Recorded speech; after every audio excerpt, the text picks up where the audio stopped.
And this is the Virginia Driver's Manual. There are 50 of them, one for every state. And you'll find that in most of them, cars and bikes are treated the same on the roadway. That's an important distinction when we start talking about safety and sharing the road, because there's a lot of misconceptions out there. So let's get into it. So before we get into things, be sure to smash that like button and subscribe and set up notifications so you can find out when we're sharing more bike love. YouTube's algorithm only helps us share that bike love when you guys hit that like button. So help us out. Now, I've looked at a bunch of manuals from around the country. Every time I go somewhere, Arizona, Ohio, I look at the manual to find out if there's anything I should be concerned about as a cyclist. Because let's be honest, we're smaller, lighter, and we'll get crushed. That being said, there's a lot of misconceptions. Almost every driver's manual I've read for everywhere I've gone, New Hampshire, Arizona, Ohio, Virginia, states that cars and bikes are treated the same on the roadway, which means we all obey the same rules. We stop at lights, bicyclists, you don't blow through them. Don't be a tool. We use the lanes. In the end, we're sharing the road. It's really not that hard. We just have to do it together as a group and try and be civil. And I've put a link to all 50 states' driver's manuals in the description below. Being civil means that we're going to obey the rules, but those rules are a template. They're not absolutely strict in the sense of, for example, as a cyclist, when I'm on the road, I have the right to sit in the middle of the lane because I'm treated as a car. But that's a tool move. That is not what we should be doing. That ain't right. So I get as far over as I can on the right of the lane while giving myself enough room not to fall off the road or into potholes. Conversely, cars try and give us as much room as you can. There's no need to honk at us in your big truck because you think we shouldn't be on the roadway, because that's a tool move. Don't be a tool. For the love of God, share the road. I do as much as I can to get as far to the right as possible, trying to avoid potholes and things like that, but staying on the road, giving the cars as much room as they can to get around us. Virginia has a 3-foot rule to the left of the cyclist. Sometimes on the back roads of Virginia, that's not easy. So, I'll try and get over as far as possible and understand that they probably can't give me 3 feet unless the road is completely empty, which it rarely is in Virginia. So that's okay. We learn to share the road and we deal with it together. But conversely, I don't need to be honked at by some redneck in a giant truck because he thinks for some stupid reason we don't belong on the road. Because guess what, guys? We do. So let's just share the road.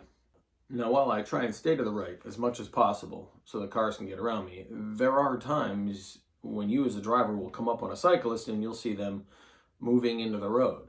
Odds are, if you look at the road, there's potholes, cracks, breakaways of the side of the road falling into holes that would cause an accident and get us run over if we didn't go around them. And sometimes that's the case. It's just, Virginia has not yet committed, as much as they talk about, to making bike lanes mandatory across the state. If they did, we'd have extra room, everybody'd be happier. But until Virginia's government and the other governments around the country in the states go ahead and commit to that, we're going to have to share the road in the lane. I can promise you that cyclists would prefer their own lane. Now, some of you may wonder why the bikes aren't on the sidewalk, right? Particularly if there are places where they've paved this nice new wide sidewalk down through neighborhoods. I'll tell you exactly why. It's freaking dangerous and stupid. The only bicycles that should be on that are little kids who aren't safe to be on the road yet. Because you have dog walkers, you have runners, you have families, you have kids. Going down that sidewalk on a bicycle at any kind of speed, even a low speed, it becomes dangerous. Where it's more dangerous is when you hit an intersection. And we're going to have a whole separate episode on this, but as a driver coming into that intersection with trees and shrubs and things like, it's very difficult to see cyclists. That is really bad and really dangerous. So if your state has a rule that says bikes should be treated like cars, please, adults, put on your helmet and get on the road and follow the rules. It's safer for everyone. You are more visible in that lane than you are behind the bushes on a sidewalk as somebody turns into an intersection. Signals are another important thing we're going to talk about, mostly in another episode, but let's cover things real quickly here, because on page 17 of the Virginia Driver's Manual is the discussion of signals, and we on bikes use the same ones cars use. Take a look. Left turn and right turn, and either you can use stop A or stop B. Come on, guys, don't be a tool. Let's just share the road, whether you're driving or riding. Be smart, be courteous, and consider the fact that you're not the only vehicle on the road. And don't forget, I've put a link to all 50 driver's manuals in the description below, so go get them. So that's it. Share the road. We both belong on it, according to the rules of most of the states. Please check your local manual, or if you're traveling, check the manual to the place you're going. It's not that hard to share the road. Just be civil and smart. Don't be a tool, whether you're in a car or on a bicycle, and everybody will be fine. Remember that YouTube's algorithm only shares our content with other people who like cycling too if you hit like and subscribe. So get on it.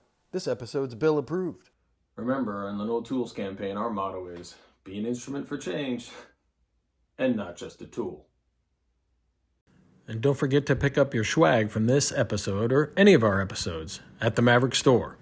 Consider supporting the channel by becoming a Patreon so we can share more bike love worldwide. If you do, you'll be automatically entered in periodic raffles of bicycles from my collection.